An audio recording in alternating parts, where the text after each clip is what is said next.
bigyan na lang sana nila ng MOA o Memorandum of Agreement ang mga PLIs, allowing them to offer a 10 years salary loan contract para naman medyo makabuelo si teacher. Isa pong comment na nakita natin sa atin po mga previous posts sa Facebook, legit naman po, pwede po ito na mangyari. Actually, DepEd order lang naman po yung katapat niyan. Tulad po nung nangyari na 3 years ang term, ginawang 5 years, DepEd order lamang po, no, yung lumabas. Tapos yung DepEd order, kung ano po yung nakaset na limits under po doon sa order na yon, a-applyan po ng mga bangko na ito ay handa silang i-offer. Kapag ma-approve ng DepEd, pwede na sila mag-offer. So, the same is true with this 10 years na salary, 10 years term ng loan sa mga private lending institutions. Pwede maglabas ng DepEd order para po dyan.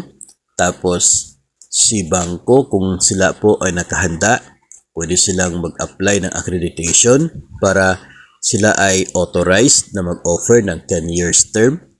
Tapos, pag approve na ni DepEd, then the banks can now offer 10 years term. That's it. Ganun lang.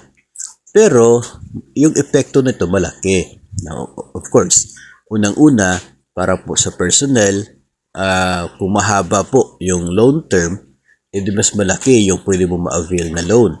Hindi katulad sa GSIS na may limit, may maximum loanable amount base sa haba ng service mo. Dito sa bangko, wala. So, depende po sa kakayahan ng sahod.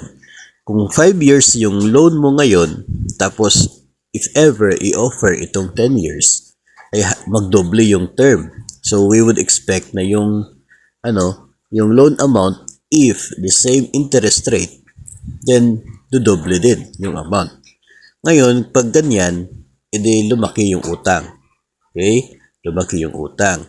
At dahil long term, maliit yung payment niya every month.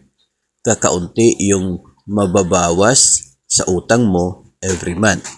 So, mahaba ang period para ikaw ay makapag-renew. Mahaba ang period para lumaki yung net proceeds upon renewal. Yun lamang po yung mga epekto po niya. Yung usapin, yung issue ng pagkakalubog sa utang ay ganun pa rin. Yung dati mong 100,000 magiging 200,000, edi mas lumubog ka. Ngayon, if ever mag-grant man ito, hopefully, yung mga mag-a-avail ng loan ay isiping mabuti, no, kung ito ba ay mas nakakabuti sa kanila.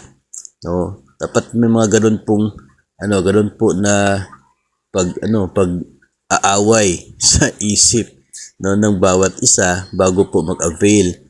Dapat may discussion talaga kung ito ba ay nakakabuti, ito ba ay maganda, ano pa yung epekto nito sa iyo, kaya mo ba, ganyan. Kasi doon sa GSIS, marami po mga reklamo na yung loan ay nasa 6 years lang o kaya ay 7 years, 10 years. Tapos dagdagan pa natin ng dito po sa mga PLIs na ganyan po. So baka mahihirapan, no? Kasi nga yung increase sa sahod ay kakaunti lang naman po bawat taon. Tapos kapag nagre-renew ka, maliit yung magiging net proceeds, malaki na pupunta sa service fee. So yung mga ganun po na pros and cons, no, bago po mag-avail. Sana yun po yung isa sa mga isipin ng mga borrowers na gusto po na mag-avail nito. Pero wala po tayo nakikitang problema if ever i-offer po yun ng DepEd doon sa mga PLIs, kasi that would be like loan offer. So kapag loan offer, nakasalalay pa rin sa mga borrowers yung desisyon kung sila ba ay mag-avail sa offer na yan o kaya ay hindi. So kayo po, ano po sa palagay ninyo?